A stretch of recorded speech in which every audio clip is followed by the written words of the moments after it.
Here I go about to cry because I love them so much. It's hard.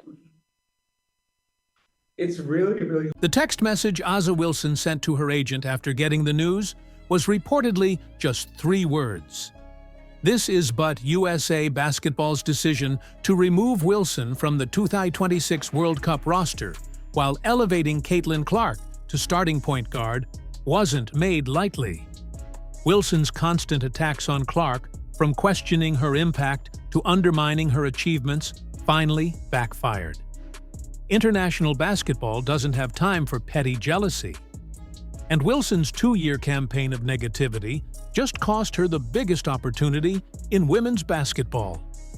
Let me know down in the comments below if you think A'ja deserved being fired from Team USA. Who should not make this Team USA team? Caitlin Clark destroys in day 2 of Team USA camp, looking like the best player in the world as usual. That Friday morning call started like any other routine check-in from USA Basketball.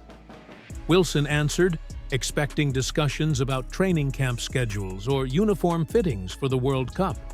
Instead, she heard words that would flip her entire world upside down. The official on the other end delivered the news with professional courtesy, but the message was brutal.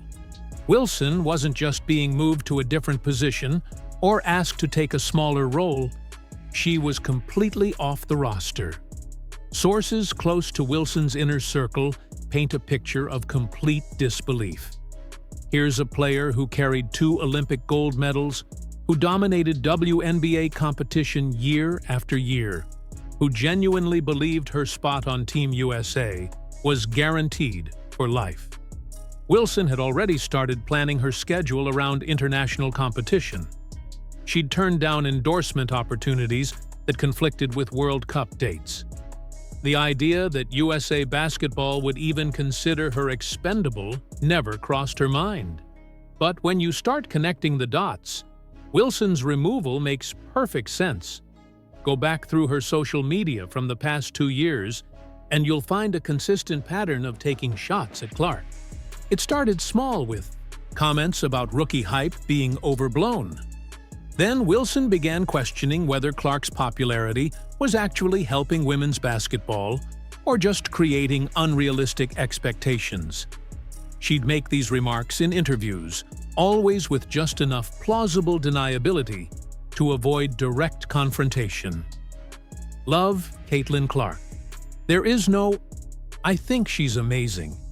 I watched every time I possibly could. And our league loves her. This has nothing to do.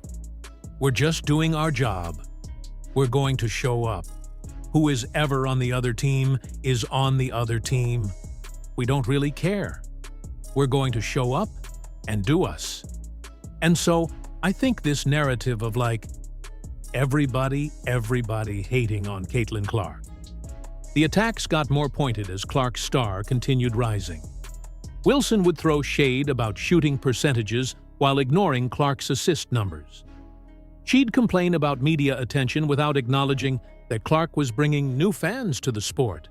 Every time Clark achieved something remarkable, Wilson found a way to downplay it or shift focus back to veteran players who'd been grinding for years.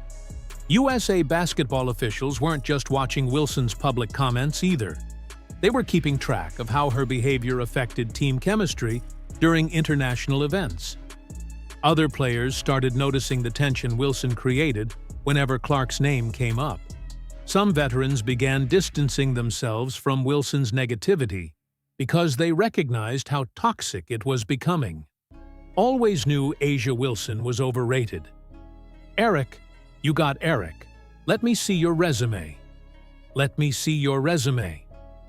That's what I thought. The breaking point came when Wilson's constant undermining started affecting actual team operations. Players began expressing concerns about participating in Team USA activities if the environment was going to be hostile. International basketball requires total unity and focus. You can't have your veteran leaders spending energy tearing down your rising star. Wilson's agent spent the rest of that Friday making frantic phone calls, trying to understand the decision. How does a two-time Olympic medalist get passed over for someone with zero international experience? The answer was sitting right there in Wilson's own social media history and interview transcripts. USA Basketball had documentation of every petty comment, every undermining remark, every attempt to diminish Clark's impact on the sport. Wilson's behavior had created her own downfall. USA Basketball chose to build around positivity and growth rather than protect the ego of someone who couldn't handle sharing the spotlight with the sport's brightest new star. A'ja Wilson is her name. Quote, "It doesn't matter what we all do as black women, we're still going to be swept underneath the rug. That's why it boils my blood when people say it's not about race, because it is." Clark's phone rang just hours after Wilson received her devastating news. The voice on the other end belonged to USA Basketball's head of operations. And the message couldn't have been more different. Not only was Clark being named to the 2026 World Cup roster, she was getting handed the keys to the entire operation. Starting point guard, team leader, the face of American basketball on the biggest stage in the world, US. A basketball had been watching Clark's meteoric rise with growing excitement. They weren't making this decision on a whim or getting caught up in media hype. The organization had been quietly building their entire 2026 strategy around Clark for months, studying every aspect of her game and her impact on women's basketball. The numbers told a story that couldn't be ignored. That speed is back. That burst is back. And therefore, Caitlin Clark, I would call her number 22, but in this case, number 17, is back. Just the way she gets up the floor, control of the ball, control of the step back, pure all that. She said she had to get her conditioning back. Subert said that was one thing it would take her a little bit of time to work towards. International broadcast partners had been reaching out specifically about Clark's availability. European networks wanted confirmation she'd be on the roster before finalizing their coverage plans. Asian markets were already planning promotional campaigns around her participation. Clark wasn't just a basketball player anymore.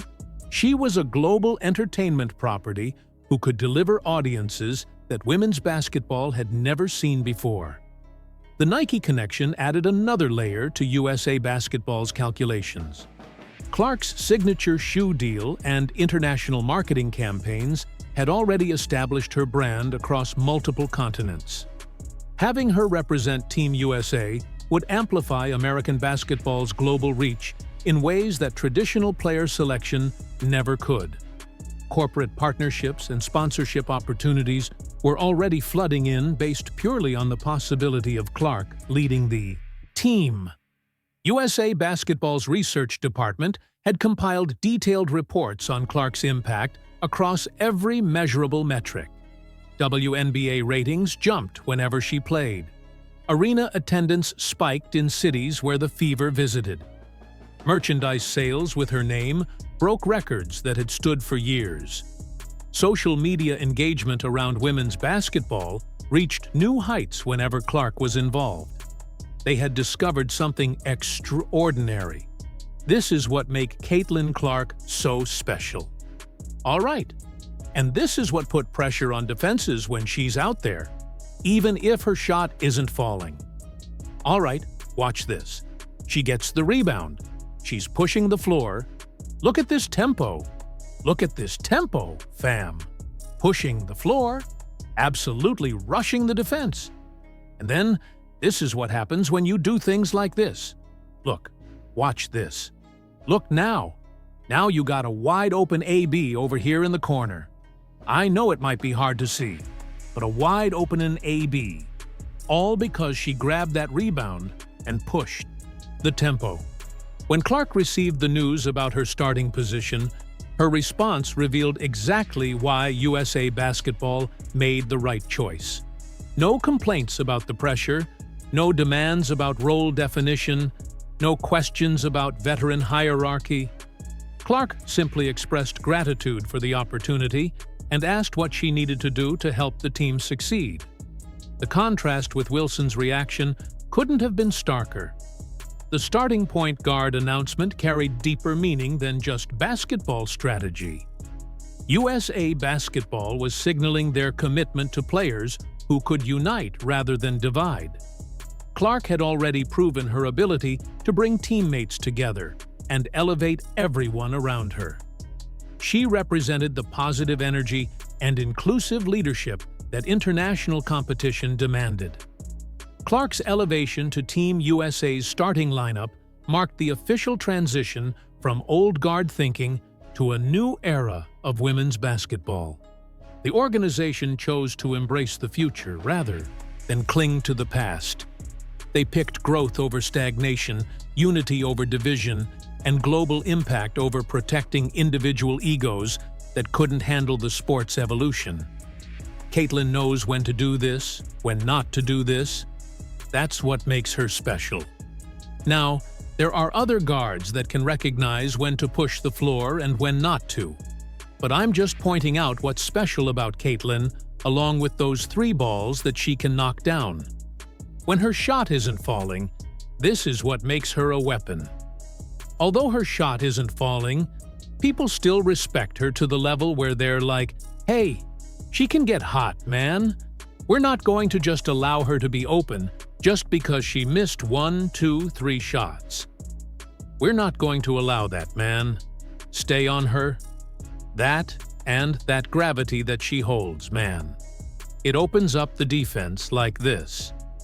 Wilson might be devastated about missing the World Cup, but there's another reality she would have faced that could have been even more crushing.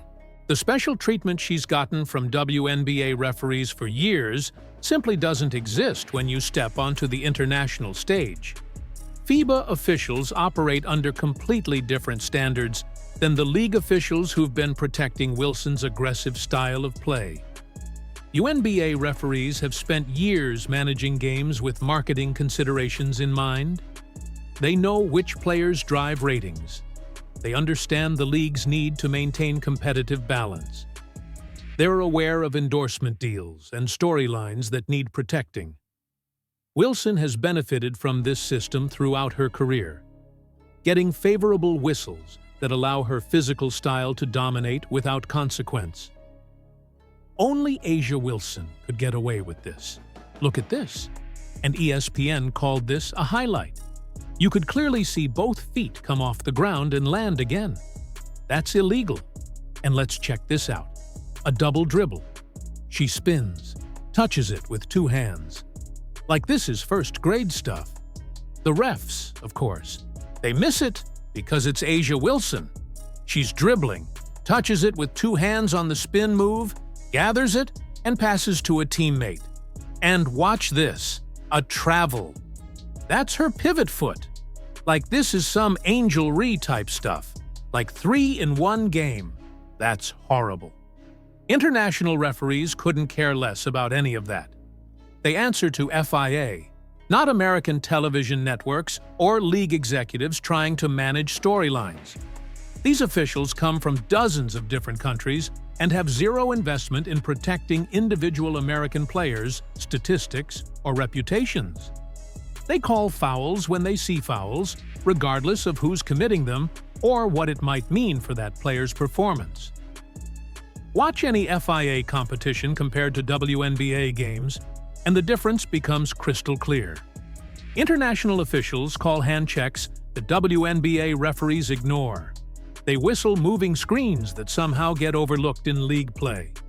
They don't give veteran players extra leeway, or allow intimidation tactics that would draw immediate fouls in international competition.